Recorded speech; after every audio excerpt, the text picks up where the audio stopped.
अगर आपको ये कहानी पसंद आई हो तो इसे एक लाइक जरूर दें, क्योंकि आपका एक लाइक हमें और बेहतर कहानियां लिखने की ताकत देता है। नीचे कमेंट में बताइए कि अरहम और माहिरा की कहानी का कौन सा पल आपके दिल को सबसे ज्यादा छू गया। शेयर करें। वक्त कितना अजीब होता है न। यह हमें उन जगहों से जोड़ता भी है और तोड़ता भी है।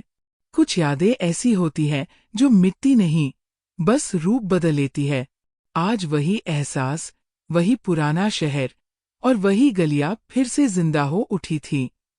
अरहम और महिरा के जाने के बाद कई साल बीत चुके थे, लेकिन उनके बनाए हुए ट्रस्ट की दीवारों में अब भी उनकी हंसी और उनके सपनों की गूंज थी। बच्चों के खेलने की आवाजें, दीवारों पर लगे पुराने पोस्टर और लाइब्रेरी के कोने में रखी वो पुरानी डायरी, सब कुछ उस कहानी का हिस्सा बन चुका था जो कभी मोहब्बत के नाम से शुरू हुई थी और अब इंसानियत की दास्तान बन चुकी थी। एक दिन सुबह जब सूरज की किरणें ट्रस्ट की खिड़कियों से छनकर अंदर आईं, तो दरवाजे पर एक नई मेहमान आई, आर्या। वो एक जर्नलिस्ट थी, लेकिन उसका मकसद किसी खबर से ज्यादा एक एहसास को समझना था। उसने सुना था कि इस शहर में एक ऐसी मोहब्बत की कहानी है जिसने दो लोगों को नहीं, बल्कि हजारों जिंदगियों को बदल दिया। आर्या ने जैसे ही उस ट्रस्ट में कदम रखा, उसे एक अजीब सुकून महसूस हुआ। उसने वहां काम कर रहे बच्चों से बातें की, हंसी मजाक किया, और जब एक छोटी बच्ची ने कहा, दीदी, ये जगह खुदा का घर लगती है, तो आर्या के दिल में कुछ गहराई तक उतर गया। वो बच्ची का नाम था आयशा, वही आयशा जो महिरा की पुरानी छात्रा थी। अब बड़ी हो चुकी थी, लेकिन उसकी आंखों में वही चमक थी जो कभी महिरा की आंखों में हुआ करती थी। आर्या ने पूछा, आयशा, तुमने यहाँ रहकर क्या सीखा? आयशा मुस्कुराई और बोली, सीखा कि मोहब्बत सिर्फ किसी इंसान से नहीं होती। मोहब्बत तो एक जज्बा है जो हमें खुदा के करीब ले जाता है। अरहम सर और महिरा मैम ने हमें यही सिखाया था। आर्या उस जवाब से चुप हो गई। उसके मन में जैसे कोई पुरानी दास्तान जीवित हो उठी हो। उसने कहा, क्या मैं उनकी यादों को देख सकती हूँ? आयशा ने सिर हिलाया और उसे लाइब्रेरी के पुराने कमरे में ले गई। वहां एक अलमारी थी, लकड़ी की, थोड़ी टूटी हुई, लेकिन दिल के सबसे पवित्र हिस्से जैसी। अंदर थी वो चीजें जो वक्त ने छू तो लीं, मगर मिटा नहीं सकी। महिरा की एक स्कार्फ, अरहम की पुरानी घड़ी और बीच में रखी वो डायरी जिस पर लिखा था, वक्त का सफर, हमारे दिलों की कहानी। आर्या ने डायरी खोली। पहला पन्ना पढ़ते ही जैसे उसकी सांसें थम गईं। जब दो दिल एक ही खुदा से दुआ मांगते हैं, तो उनकी तकदीरें चाहे जुदा हों, पर उनकी रूहें एक राह पर चलती है। वो पन्ने सिर्फ शब्द नहीं थे, वो वक्त की खुशबू थे। हर लाइन में महिरा की नरमी और अरहम की गहराई महसूस होती थी। डायरी में लिखा था, हमने मोहब्बत में हार नहीं मानी, बस उसे नए रूप में जीना सीख लिया। जब हमने एक दूसरे को खुदा के हवाले किया, तभी हमारी मोहब्बत अमर हो गई। आर्या के हाथ कांपने लगे। उसने सोचा, आज की दुनिया में जहां लोग रिश्तों को भूल जाते हैं, वहां दो लोग ऐसे भी थे जिन्होंने मोहब्बत को इबादत बना दिया।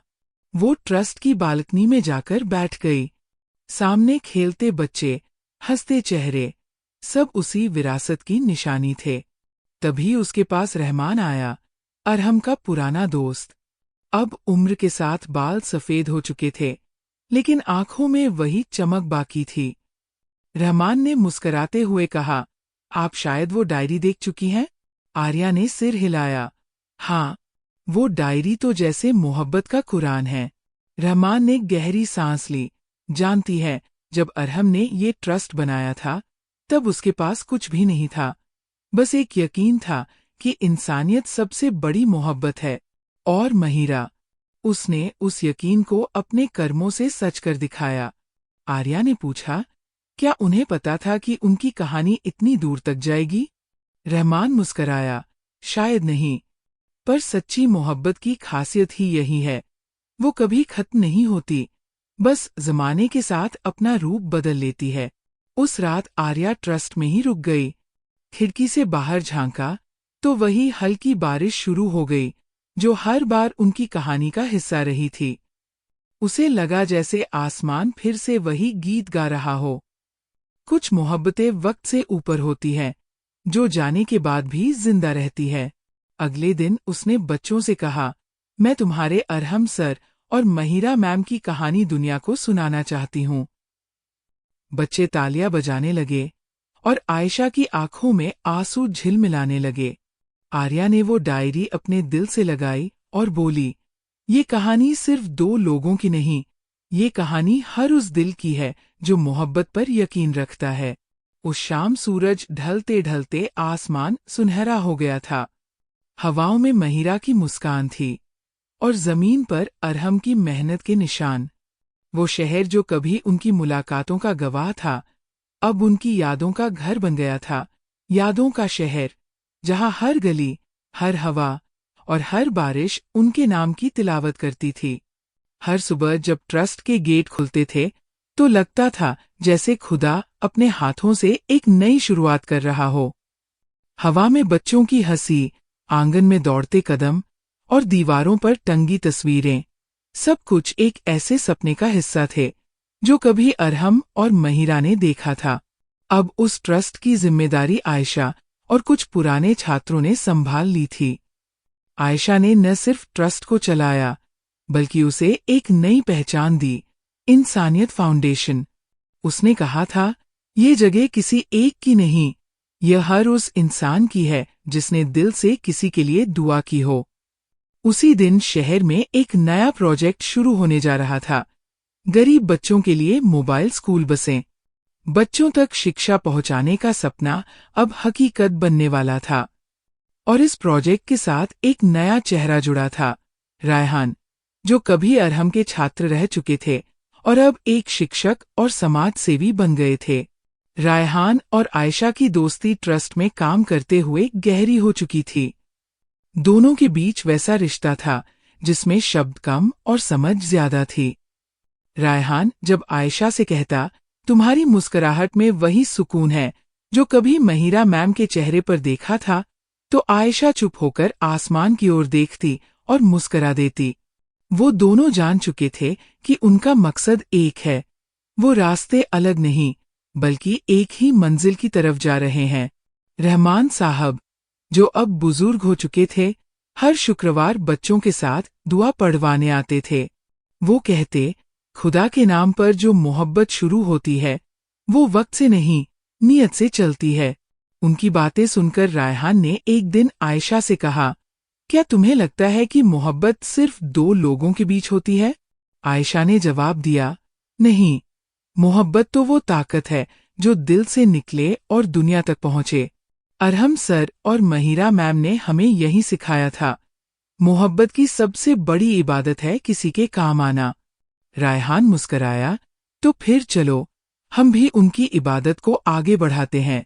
दोनों ने मिलकर एक नया प्रोग्राम शुरू किया, दिल से दुआ, जिसमें कॉलेज के छात्र गरीब इलाकों में जाकर बच्चों को पढ़ाने लगे। धीरे धीरे ये मुहिम पूरे शहर में फैल गई। मीडिया ने फिर से उसी ट्रस्ट का नाम सुर्खियों में देखा। दो युवाओं ने मोहब्बत की विरासत को सेवा में बदला। लोगों ने उन्हें अरहम और महिरा की नई पीढ़ी कहा। एक दिन जब काम के बाद सब ट्रस्ट के बगीचे में बैठे थे, तो रहमान साहब ने कहा, तुम सबको पता है अरहम ने आखिरी बार क्या कहा था? सभी ने चुपचाप सिर हिलाया। उन्होंने मुस्कुराकर कहा, उसने कहा था, मोहब्बत खत्म नहीं होती, बस अपनी मंजिल बदल लेती है। आयशा की आंखें नम हो गईं। उसने धीरे से कहा, तो क्या यही उनकी मंजिल थी? रहमान ने जवाब दिया, नहीं, ये तो सिर्फ एक पड़ाव है। मंजिल तब होगी जब हर बच्चा मुस्कुराएगा और कोई इंसान मोहब्बत से डरना छोड़ देगा। रात को जब सब जा चुके थे, आयशा अकेली ट्रस्ट की छत पर खड़ी थी। आसमान में सितारे ऐसे लग रहे थे जैसे कोई पुराना खत पढ़ रहा हो। हवा में वही महक थी जो कभी महिरा के इत्र में होती थी। उसने अपने दिल में महसूस किया, जैसे कोई अदृश्य दुआ उसे छू रही हो। अगले दिन सुबह रायहान एक पुराना डिब्बा लेकर आया। उसने कहा, मुझे ये ट्रस्ट के पुराने कमरे में मिला। आयशा ने डिब्बा खोला। अंदर कुछ पुरानी तस्वीरें थीं। एक तस्वीर में अरहम, महिरा और रहमान साथ खड़े थे, बच्चों के बीच। तस्वीर के पीछे लिखा था, हमारा हर काम किसी के चेहरे पर मुस्कान लाने के लिए है। आयशा ने उस तस्वीर को अपने दिल से लगाया। वो बोली, ये लोग गए नहीं हैं, ये हमारे अंदर जिंदा है। रायहान ने कहा, शायद इसी को अमर मोहब्बत कहते हैं। कुछ दिन बाद दिल से दुआ प्रोजेक्ट का सालाना समारोह था। शहर के अधिकारी, विद्यार्थी और पुराने ट्रस्ट सदस्य सब वहां मौजूद थे। मंच पर आयशा और रायहान खड़े थे। आयशा ने माइक पकड़ा और कहा, आज जो हम हैं वो उनकी बदौलत है जिन्होंने सिखाया कि मोहब्बत सिर्फ एहसास नहीं, एक जिम्मेदारी है। अरहम सर और महिरा मैम ने हमें सिखाया कि इंसानियत सबसे बड़ी मोहब्बत है। पूरे हॉल में सन्नाटा था, एक ऐसा सन्नाटा जिसमें हर दिल धड़क रहा था। तभी रायहान ने आगे बढ़कर कहा, हम सब मिलकर उस विरासत को आगे बढ़ाएंगे जो उन्होंने शुरू की थी। हमारा मिशन है कि इस दुनिया में कोई बच्चा अधूरा न रहे, कोई इंसान अकेला न रहे और हर दिल में मोहब्बत जिंदा रहे। तालियों की गड़गड़ाहट गूंज उठी। रहमान की आंखें भर आईं। उन्होंने आसमान की ओर देखा और कहा, देखो, तुम्हारे बच्चे तुम्हारे रास्ते पर चल रहे हैं। उस रात ट्रस्ट के बाहर हल्की बारिश फिर शुरू हुई, वही बारिश जो कभी अरहम और महिरा की मुलाकात का हिस्सा थी। अब वो बूंदें उनके बच्चों पर गिर रही थीं, उनके सपनों को सींच रही थी। आयशा ने आसमान की ओर देखा और फुसफुसाई, खुदा, अगर तू सुन रहा है तो बता, क्या यही मोहब्बत की मंजिल है? और कहीं दूर हवा में जैसे कोई जवाब आया, मंजिल नहीं बेटी, ये तो मोहब्बत का नया रास्ता है। वक्त कभी रुकता नहीं, बस रूप बदलता है। वही वक्त अब उस शहर में लौट आया था जहां कभी दो दिलों ने मोहब्बत के नाम पर खुदा को पाया था। कई साल बीत चुके थे।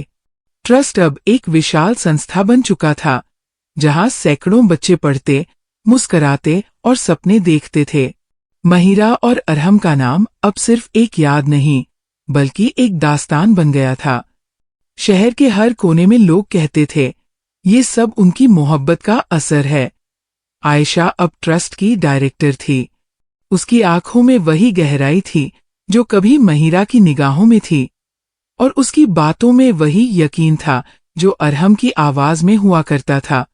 हर शाम वो ट्रस्ट की बालकनी से बच्चों को खेलते हुए देखती तो महसूस करती जैसे जिंदगी अब भी उनके बीच सांस ले रही हो। लेकिन आज का दिन कुछ अलग था। सुबह से उसके दिल में अजीब बेचैनी थी। उसने पुरानी फाइलें पलटीं, डायरी के पन्ने देखे और जब उसे एक पुराना लिफाफा मिला तो दिल की धड़कनें तेज हो गई।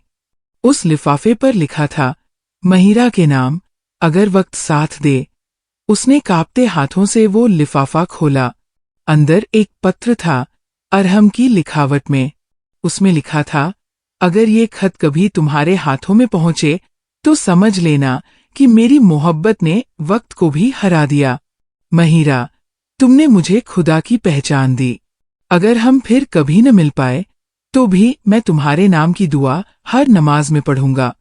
मोहब्बत अगर सच्ची हो तो उसे जुदाई नहीं मिटा सकती। आयशा की आंखों से आंसू बह निकले। वो जानती थी कि ये खत शायद कभी महिरा तक नहीं पहुंचा।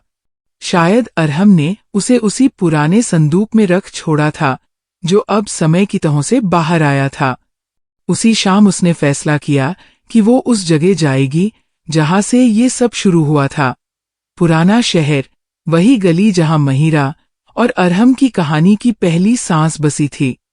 अगले दिन वो कुछ बच्चों और रायहान के साथ वहां पहुंची।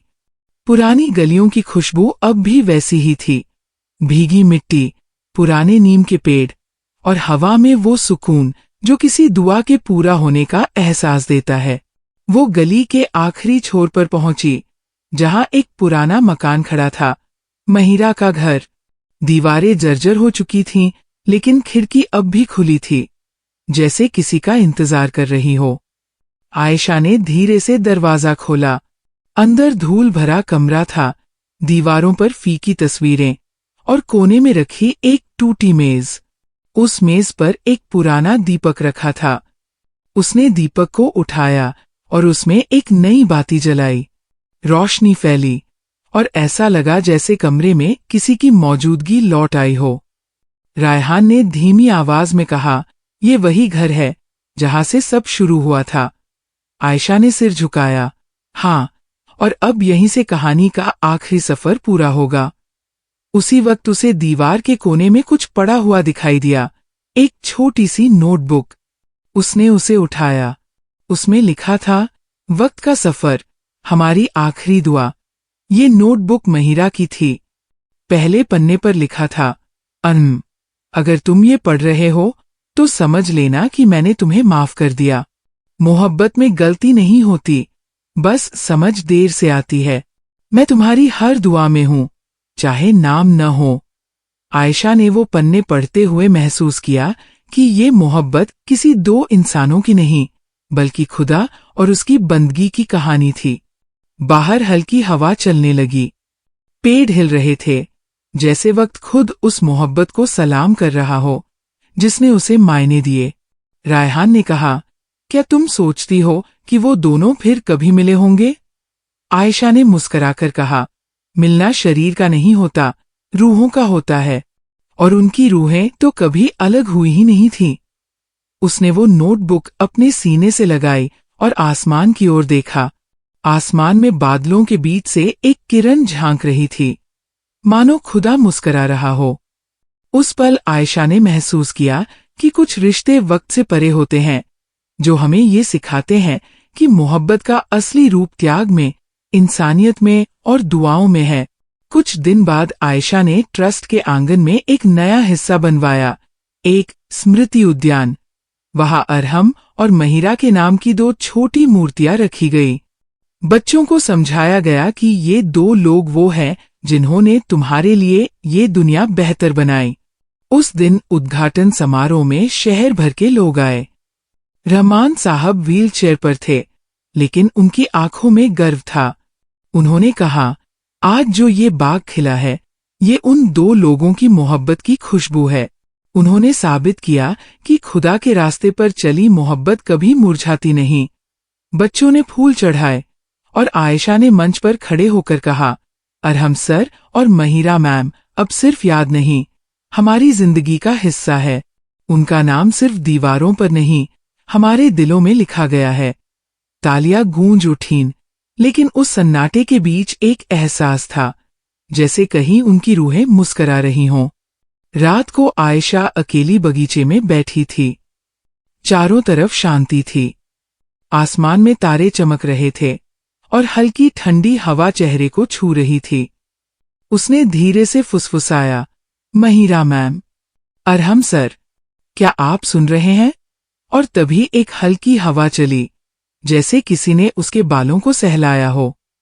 उसके होठों से निकला, "खुदा, अगर मोहब्बत ऐसी होती है तो तू हमेशा हमें ऐसी मोहब्बत दे जो तेरे करीब ले जाए।"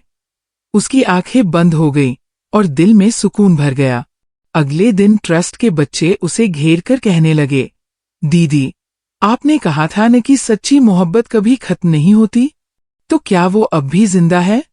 आयशा ने मुस्कुराते हुए कहा, "हाँ बच्चों, मोहब्बत कभी मरती नहीं, वो बस अपने रूप बदलती है। कभी दुआ बन जाती है, कभी सेवा और कभी मुस्कान।" बच्चे हंस पड़े और उनके चेहरों पर वही रोशनी थी जो कभी महिरा की आंखों में चमकती थी। दिन बीतते गए। ट्रस्ट अब कई शहरों में फैल गया था। हर दीवार पर वही नारा लिखा था, "मोहब्बत का आखिरी सफर इंसानियत है।" जब भी कोई नया छात्र वहां आता, तो उसे वो कहानी सुनाई जाती जिसने इस जगह को जन्म दिया था। और हर बार जब वो कहानी खत्म होती, तो बच्चों की आंखों में वही सवाल झलकता, क्या वो दोनों अब भी साथ हैं? और हर बार जवाब एक ही होता, हाँ। वक्त बदल गया है, पर मोहब्बत अब भी जिंदा है। कई साल बाद, जब आयशा भी बूढ़ी हो चुकी थी, उसने अपने पोते को गोद में लेकर कहा, बेटा, मोहब्बत वो नहीं जो हासिल की जाए, मोहब्बत वो है जो बांटी जाए। बच्चा मुस्कराया। क्या अरहम अंकल और महिरा आंटी भी ऐसे ही थे? आयशा ने सिर हिलाया। हाँ, और उन्होंने यही सिखाया कि अगर तुम किसी के लिए सच्चे दिल से दुआ करते हो, तो वो दुआ कभी बेकार नहीं जाती। दूर आसमान में बारिश के बाद इंद्रधनुष फैला था। आयशा ने उसे देखते हुए कहा, देखो, ये वही निशानी है जो खुदा मोहब्बत वालों को देता है। हवा में एक बार फिर वही खुशबू थी, भीगी मिट्टी, सच्ची दुआ और अमर मोहब्बत की। वक्त ने अपना सफर पूरा कर लिया था, लेकिन उस मोहब्बत की गूंज अब भी जिंदा थी। कहीं न कहीं, किसी और कहानी में वही दो रूहें फिर से मिल चुकी थीं, कभी मुस्कान बनकर, कभी खामोश इबादत बनकर। वक्त गुजर गया, लेकिन उनके नाम की दुआ अब भी जिंदा थी, क्योंकि सच्ची मोहब्बत कभी खत्म नहीं होती, वो बस खुदा का एक और नाम बन जाती है।